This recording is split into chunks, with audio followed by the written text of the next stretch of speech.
સંદીપ પેથાણી, હિન્દુ હિતરક્ષક મંચ સંયોજક જુનાગઢ। આજે કલેક્ટર સાહેબને હિન્દુ હિતરક્ષક મંચ જુનાગઢના નેજા નીચે એક આવેદનપત્ર આપવામાં આવ્યું। આ આવેદનપત્રમાં જુનાગઢના સામાજિક આગેવાનો, વેપારી એસોસિએશનના પ્રમુખો, ગૌશાળાના પ્રમુખો, સાથે સાથે સંતો, મહંતો, દરેક પીઠાધીશ્વરો અને સાધુ સંતોને હાજરીમાં આજે અમે આવેદનપત્ર આપવા માટે એક મૌન રેલી સ્વરૂપે અંદાજિત 1000થી 1500 લોકો આ રેલીમાં હાજર હતા અને એકદમ શિસ્તબદ્ધ અને મૌન રેલી સ્વરૂપે આજે આવેદનપત્ર આપ્યું।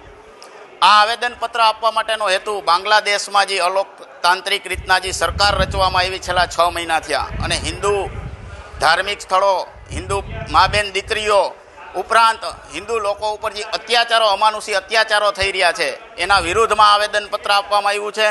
એ ઉપરાંત સનાતન ધર્મના સાધુ, ઇસ્કોનના સંત ચિન્મય કુમાર દાસજી મહારાજને 2 દિવસ પહેલાં જે ધરપકડ કરવામાં આવી હતી, એ ધરપકડ દ્વારા ધરપકડ તો થઈ, ધરપકડ પછી જે એણે વકીલ રોક્યો તો આ વકીલને પણ મારી અને એને આઈસીયુમાં આજની તારીખે છે। તો આ માનવ અધિકારનો એક પ્રકારનો ભંગ છે। હિન્દુ લોકોનો જે અવાજ છે એ બાંગ્લાદેશમાં આજે કોઈ ઉઠાવવાવાળું નથી, જે કોઈ ઉઠાવે છે એને પૂરી દેવામાં આવે છે। તો અમારી સરકારશ્રીને એક એવી માગણી છે કે પરમ પૂજ્ય ચિન્મય કુમાર દાસજીને કોઈ પણ પ્રકારના આરોપ વિના એને મુક્ત કરવામાં આવે। બાંગ્લાદેશના હિન્દુ ઉપર અત્યાચારો જે થઈ રહ્યા છે એની વિરુદ્ધ એક કાયદો પસાર કરવામાં આવે, હિન્દુ ધાર્મિક સ્થળોની સુરક્ષા કરવામાં આવે અને આવા જે કાયદા છે અને ભારત સરકારને પણ મારી એક વિનંતી છે કે ભાઈ ડિપ્લોમેસી તરીકે આપ પણ ઇન્ટરનેશનલ લેવલે જે માનવ અધિકારનું હિન્દુ લોકો તરફથી હનન થઈ રહ્યું છે બાંગ્લાદેશમાં, આપ પણ એનું ધ્યાન દોરો અને આપ પણ જે પગલાં લેવાતા હોય એ ભારત સરકાર પણ, કેન્દ્ર સરકાર પણ આમાં પગલાં લે એવી જૂનાગઢની 5000 લોકોની સહી સાથેના આવેદનમાં અમારી માગણી છે। અને આ માગણી જો હજી આવા પ્રયત્નો કંઈ નહીં થાય તો અમારા તરફથી આગળ ઉપર આ જ મંચ દ્વારા અલગ અલગ કાર્યક્રમો આપવામાં આવશે। અસ્તુ, ભારત માતા કી જય। જય ગિરનારી। આજે બાંગ્લાદેશમાં જે અમાનુષી અત્યાચાર હિન્દુ સમાજ ઉપર થઈ રહ્યા છે એના વિરોધમાં અહીં સૌ નગરજનો ઉપસ્થિત છે। તેમાં ગિરનારના સંતો, મહાદેવગીરી બાપુ, ચકાચક બાપુ, અમારા કલ્યાણગીરીજી, કિશનદાસજી, દિનેશગીરીજી અને રઘુનાથ બાવાશ્રી તેમજ સંઘના વરિષ્ઠ અધિકારીઓ અહીં ઉપસ્થિત છે। સૌ પત્રકારો, નગરજનો, માતાઓ, બહેનો આપ સૌ ઉપસ્થિત છે। હું એક વાત કહીશ, આ ભાઈચારો છે ને મને સમજમાં નથી આવતો અને હું એવો માણસ છું, હવે કદાચ જુનાગઢને ઓળખ આપવાની જરૂર નથી। જે હોય એ સત્ય કહેવાનું, જે હોય એ સચોટ કહેવાનું, અસત્ય હોય તો માફી પણ માંગવાની તૈયારી રાખું છું, પણ સત્ય હોય તો બે ધડક છાતીએ બેસીને કહીને કે તું દુષ્ટ છે અને તારો વિનાશ કરીશ, આ પણ હિંમત રાખીએ છીએ। એટલે જે કઈ વાત કરીશ સત્ય જ કરીશ। સાહેબ, આ પાકિસ્તાન હોય કે બાંગ્લાદેશ હોય, આનો જન્મ જો થયો હોય તો એ ભારતના કોખથી થયો છે। એ બે દેશોએ ભૂલવું ન જોઈએ। ભારતના કોખમાંથી આ બે દેશોના જન્મ થયા છે અને જ્યારે ભારત એની માતા બને છે ત્યારે માં જો સરખારીઓ તો વહાલ પણ કરે છે, પણ જો બગડવાના કામ કરો તો ઝાપડ ખેંચવામાં જાય છે। જરાય કચાશ રાખતી નથી કે દીકરો બગડી રહ્યો છે ને કાન નીચે બે લગાવવી પડશે। અને આપણી કમતરતા છે સાહેબ કે આપણે આ સેક્યુલરવાદની વાતો કરીએ, બે કાનના નીચે લગાવીએ, આપણા ખાલી ટેણિયા ભેગા કરી લ્યો ને તોય ક્યાં જઈ જશે કઈ ખબર નહીં પડે। જાગવું પડશે। કરડવાનું ના કરો, કઈ વાંધો નહીં, પણ ભાડા તો મારો, ખાવ નમાલા તો ન ખાવ। ચિતાખાના ચોક થી જવાહર રોડ સુધી પૂગી ગયા, જરાક સફાયો, જરાક વિચાર કરો ક્યાં સુતા છો તમે। બાંગ્લાદેશમાં જે થઈ રહ્યું છે ને દૂર નથી।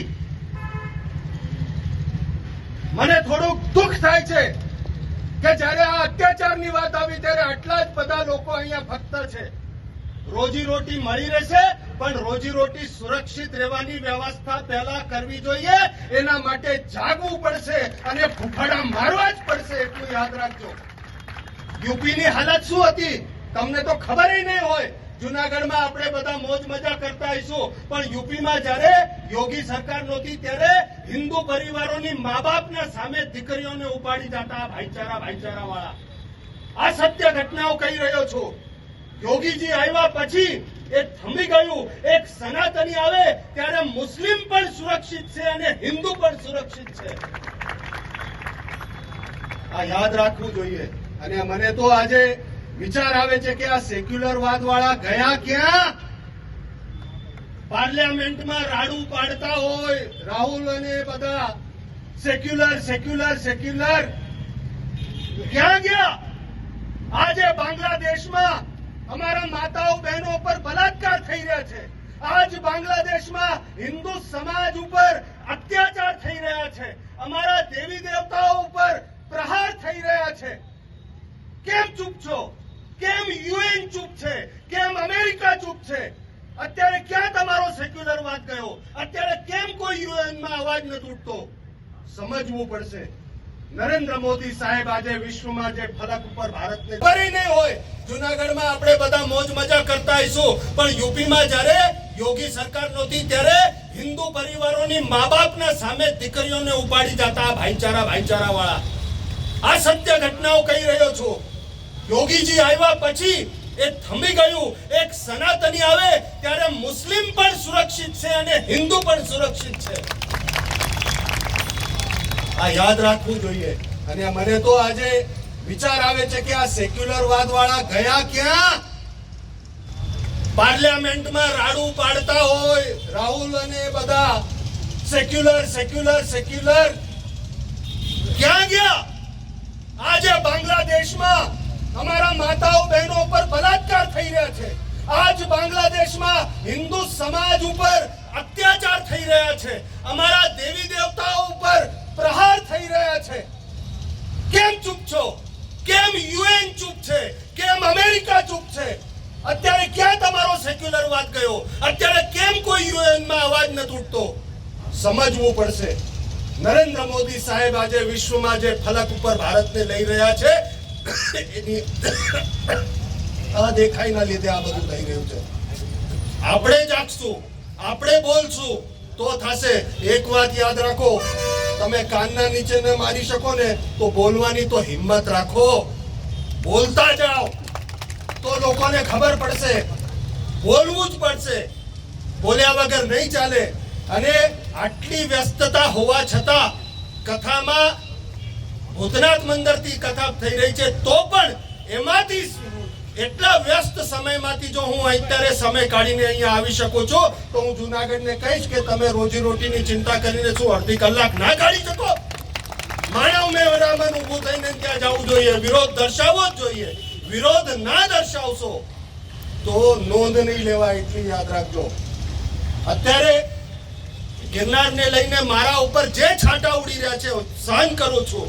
ઝેર પીવું પડે છે સહન કરું છું, પણ જો બોલીશ નહીં તો લોકોને ખબર પણ નહીં પડશે કે સત્ય શું છે.